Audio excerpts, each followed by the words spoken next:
बंगाल की मलमल मिस्र की रानी क्लियोपेट्रा से लेकर रोमन रानियां तक पहनती थी। बंगाल के जहाज निर्माता इतने उन्नत थे कि अंग्रेजों ने उनके डिजाइन्स कॉपी करके अपनी नेवी बनाई। और सिर्फ व्यापार ही नहीं, 1817 में हिंदू कॉलेज की स्थापना हुई, जो एशिया का पहला मॉडर्न एजुकेशनल इंस्टीट्यूट था। 1857 में कलकत्ता यूनिवर्सिटी पूरे एशिया में अपनी तरह की पहली यूनिवर्सिटी। इसी ने भारत को पहला एमए, पहला पीएचडी, पहला डॉक्टरेट दिया। सत्येंद्र नाथ बोस ने आइंस्टाइन के साथ काम किया।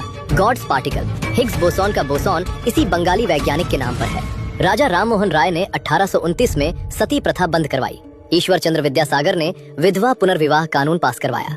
बंगाल में 1850 में ही विधवा पुनर्विवाह होने लग गए थे, जबकि यूपी, बिहार, राजस्थान तक ये रिफॉर्म्स 100 साल बाद पहुंचे।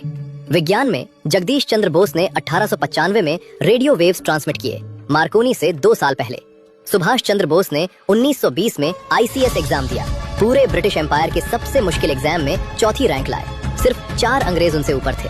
फिर भी उन्होंने वो प्रेस्टिजियस नौकरी छोड़ दी आजादी के लिए। और 1947 में जब भारत आजाद हुआ, बंगाल भारत का सबसे इंडस्ट्रियली डेवलप्ड स्टेट था। पूरे भारत के इंडस्ट्रियल आउटपुट का 27% अकेले बंगाल देता था। टाटा स्टील, बाटा, आईटीसी, हिंदुस्तान मोटर्स, इन सभी बड़ी कंपनीज की मैन्युफैक्चरिंग बंगाल में होती थी। भारत का सबसे बड़ा पोर्ट बंगाल में था। हावड़ा को मैनचेस्टर ऑफ द ईस्ट कहा जाता था। आईआईटी खड़गपुर, भारत का पहला आईआईटी 1951 में बंगाल में खुला। 1960 तक बंगाल एक डेवलप्ड स्टेट बना रहा। नेशनल जीडीपी में 10.5% contribution. Per capita income national average से ऊपर। इंडस्ट्रीज तेजी से चल रही थी। उस वक्त बंगाल को आइडियल मॉडल कहा जाता था। 1967 का साल था। बंगाल में कांग्रेस की सरकार थी, लेकिन एक भयानक फूड क्राइसिस ने सब कुछ हिला दिया। चावल, गेहूं सब महंगे हो गए। जनता सड़कों पर उतर आई। भ्रष्टाचार के आरोप लगे। रेफ्यूजी क्राइसिस अलग से जल रही थी। इसी आग में 1967 के चुनाव हुए और पहली बार कांग्रेस बंगाल हारी। यूनाइटेड फ्रंट नाम की कोलिशन गवर्नमेंट बनी, लेकिन ये सिर्फ 9 महीने चली। कोलिशन में झगड़े हुए, गवर्नमेंट गिरी और बंगाल में प्रेसिडेंट्स रूल लग गया। लेकिन इस दौर में जो हुआ वो रूह कांपा देने वाला था। 1968 में एक्टर अशोक कुमार दादा मुनि अपने जन्म स्थान पर परफॉर्म करने आए। वेन्यू 500 लोगों से भरा था। तभी कम्युनिस्ट कार्यकर्ता वेन्यू में घुस गए, लोगों को मारा, महिलाओं का बलात्कार किया, लाशें सड़कों पर बिखरी रहीं।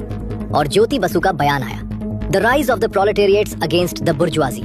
इसी दौर में बिड़ला ग्रुप के मालिक आदित्य बिड़ला के साथ कोलकाता में राइटर्स बिल्डिंग के सामने बदसलूकी हुई। उनकी गाड़ी रोकी गई, कपड़े फाड़े गए और वो करीब 500 मीटर तक अंडरगारमेंट्स में पैदल चले।